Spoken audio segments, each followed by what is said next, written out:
हमें एक और सेंट्रल टेंडेंसी का मेजर करने का एक तरीका मिलता है जिसको हम बोलते हैं मीडियन। ठीक है, मेजर ऑफ सेंट्रल टेंडेंसी ये भी है जैसे कि हमारा मीन एंड मोड है। क्या होता है मीडियन? मीडियन हमें बताता है कि हमारी मिडिल मोस्ट ऑब्जर्वेशन क्या है पूरे डेटा में, है ना। तो जब भी, अब इसमें दो चीजें हैं।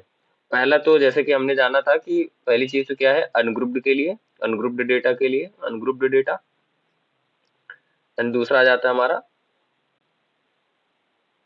Grouped data. ठीक, अनग्रुप्ड डेटा में जब हम बात करते हैं तो इसमें दो चीजें आ जाती हैं। जब आपके ऑब्जर्वेशन क्या हो, ऑब्जर्वेशन क्या हो, ऑड हो, ऑड हो, और यहाँ पर ऑब्जर्वेशन क्या हो, ऑब्जर्वेशन क्या हो, इवन, इवन हो। दोनों के लिए अलग अलग फॉर्मूला चलेगा। सबसे पहले हम क्या काम करेंगे, मीडियन निकालते समय ध्यान रखना सबसे पहले डेटा को असेंडिंग ऑर्डर में करना। डेटा इन असेंडिंग और डिसेंडिंग दोनों कर सकते हैं। ठीक है, असेंडिंग और डिसेंडिंग। क्यों कर सकते हैं डिसेंडिंग में भी? ऐसा इसलिए कर सकते हैं क्योंकि हम मिडिल मोस्ट वैल्यू देखते हैं तो हमारा मीडियन बीच में आएगा, चाहे हम शुरू से चले चाहे बाद से चले।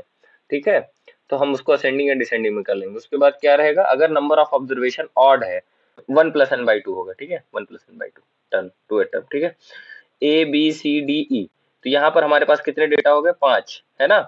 अब हम उसमें 1 ऐड करेंगे, 5 एक 6/2, ये आ गया थर्ड टर्म। क्या आ गया, थर्ड टर्म आया, थर्ड टर्म। तो मीडियन क्या हो जाएगा, सी हो जाएगा। ये क्या हो जाएगा, मीडियन हो जाएगा। क्लियर। और इवन के लिए केस क्या होता है, इवन के लिए क्या केस क्या हो जाएगा कि हम उसमें n/2 ऐसे टर्म लेते हैं, प्लस n/2 प्लस 1 टर्म लेते हैं। थर्ड टर्म हो गया प्लस फोर्थ टर्म हो गया। ठीक है, और होल अपॉन 2। यहाँ पर हमारा जो मीडियन निकले वो क्या निकलेगा, c+d/2। ये क्या हो गया, मीडियन हो गया। ये क्या हो गया, मीडियन। कोई डाउट?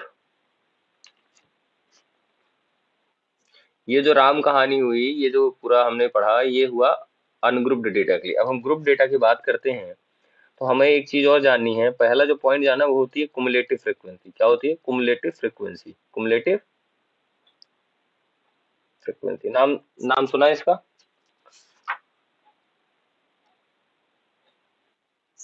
हाँ, कुमुलेटिव फ्रीक्वेंसी है। कुमुलेटिव फ्रीक्वेंसी की जब हम बात करते हैं तो इसका मतलब क्या होता है, फॉर एग्जांपल मान लेते हैं,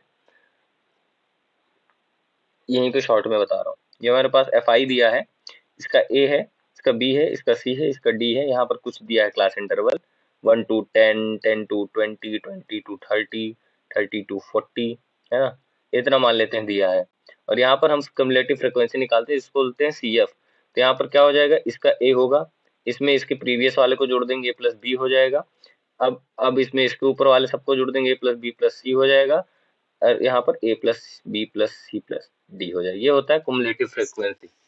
ठीक है, अब इसके लिए जब भी हम ग्रुप डेटा के लिए बात करेंगे तो उसके लिए फॉर्मूला आएगा। फॉर्मूला क्या आ जाएगा, L plus n/2 minus C F, n/2 minus C F whole upon F into H. बात समझ में आई?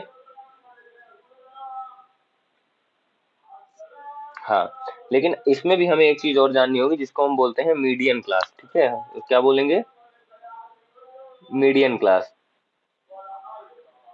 हाँ, इसमें हम सबसे पहले क्या काम करेंगे, हमारे जितने नंबर ऑफ जो फ्रिक्वेंसीज होंगी उनको अपॉन से 2 से डिवाइड करेंगे। फॉर एग्जांपल ये हमारे पास टोटल इनकी वैल्यू मान लेते हैं 60 आ गई, 60/2 करेंगे। क्या करेंगे, 60/2 कर देंगे। जैसे हमारे पास टोटल फ्रिक्वेंसी क्या हो गई, मान लेते हैं 60 है, उसको 60/2 हमने किया, एंड देन फिर क्या हो गया, अब हम देखेंगे 60/2 क्या हो गया, 30 हो गया। क्या हो गया, 30। हम देखेंगे कुमुलेटिव फ्रीक्वेंसी सबसे पहली बार 30 कहा, मान लेते हैं a प्लस बी में हमें 30 दिख गया, है ना। यहाँ पर कितना मान लेते हैं, a की वैल्यू 15 थी और b की वैल्यू 16 थी, तो इसमें दोनों का सम 31 आ गया। मतलब इसमें तो नहीं मिल रहा है बट इसमें हमें क्या हो रहा है, मिल रहा है ना। 30 इसी में जो तो जाके लाई करेगा। ये हमारा क्या हो गया, मीडियन क्लास।